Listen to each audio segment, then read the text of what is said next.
Hey, another thing that also catches my attention is what's happening in the Red Sea.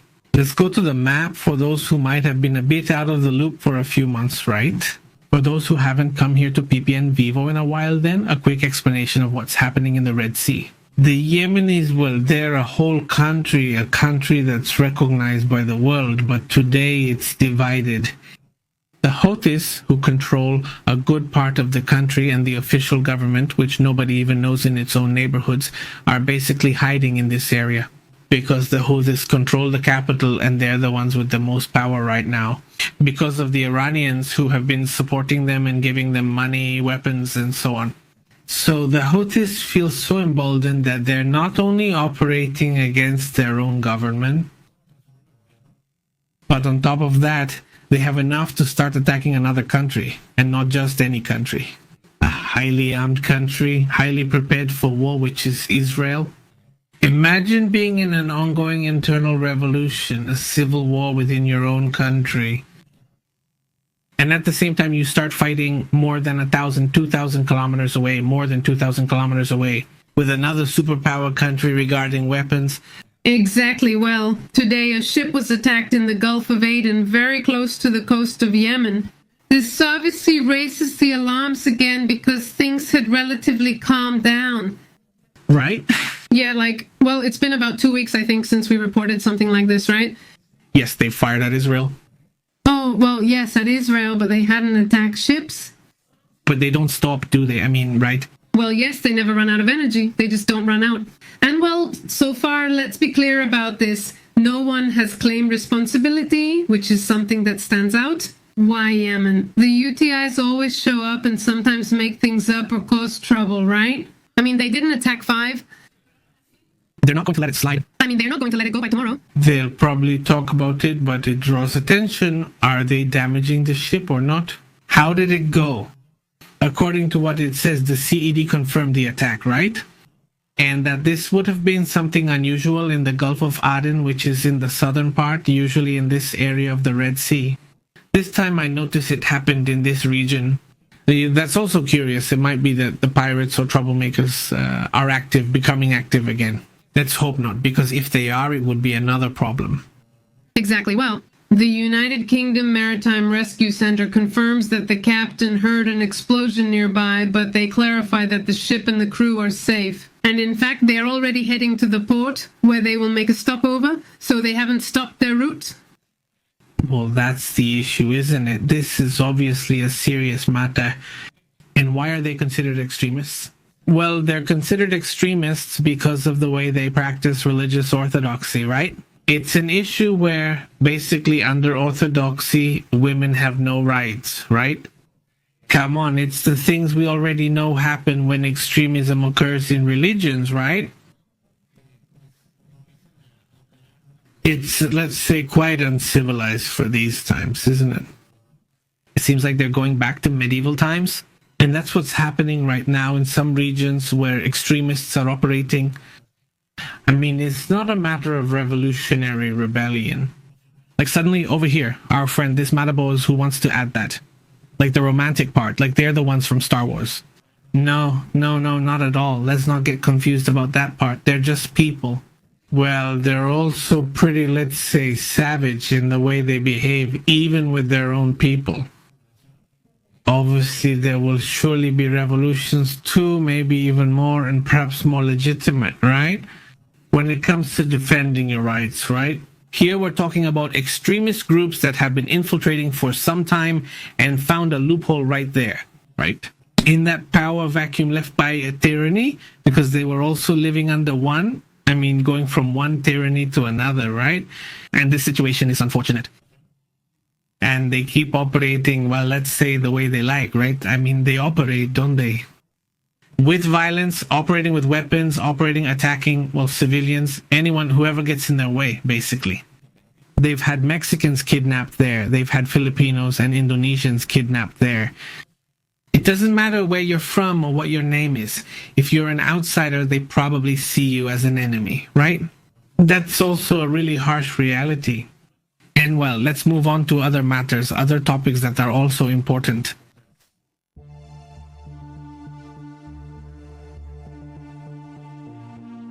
Let's discuss other interesting world topics. Just one thing. There's an alert that's catching my attention right now. The United States Airborne Nuclear Command has been activated.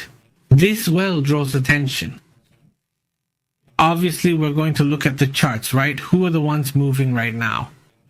But we're talking about several planes, right?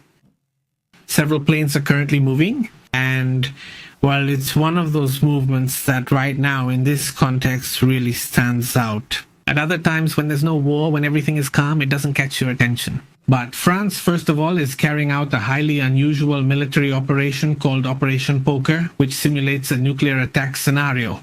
The maneuver involves at least 5 Airbus A330 multi-role tanker transport multi-role tanker aircraft. These are flying over various regions of the country in what appears to be an advanced stage of the exercise. A high early warning and airborne control aircraft called the E-3F Sentry is also participating and is key for monitoring the airspace during these strategic operations. The French Strategic Air Force has deployed several Dassault Rafale B aircraft and its main airborne nuclear deterrence platform. I mean, what stands out?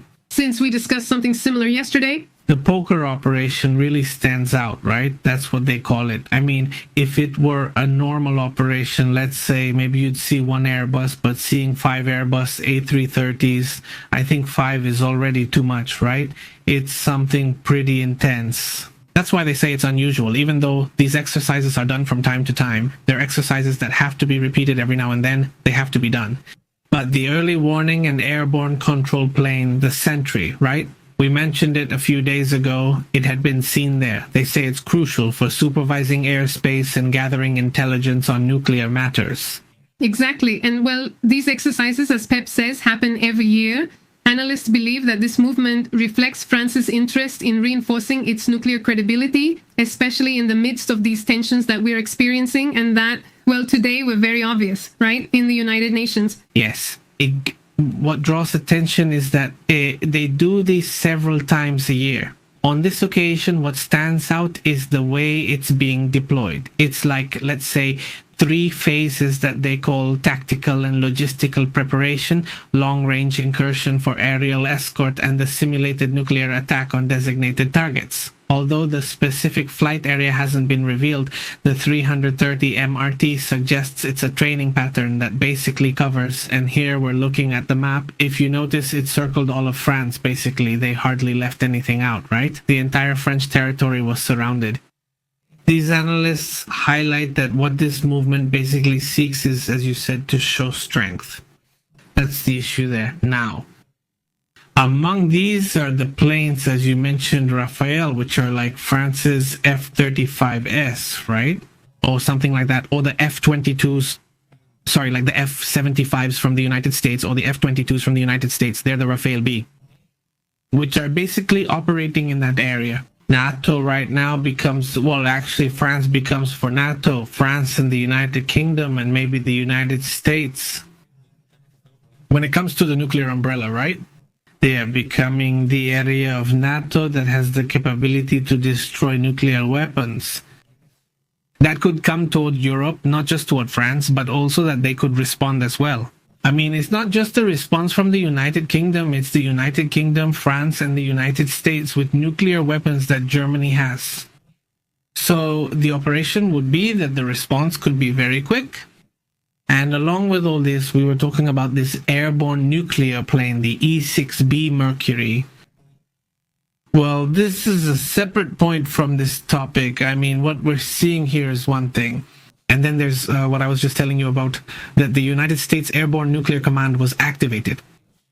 We'd seen this before, including the movement from Oklahoma when the plane took off yesterday. Yes, it arrived at Ramstein in Germany.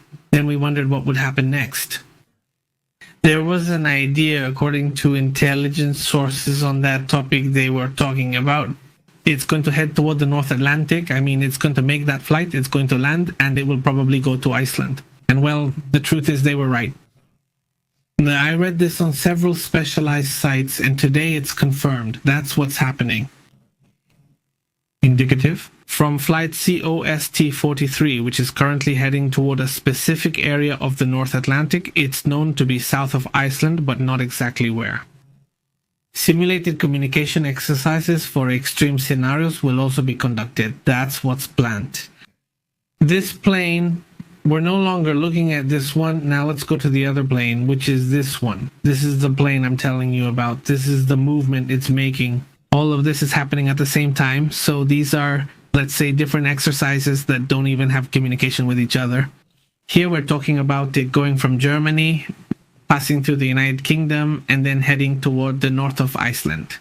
According to what is known, it's heading toward the south of Iceland. During this movement, several strategic bombers, the B-2A Spirit stealth bombers, would be crossing the Atlantic heading toward Europe.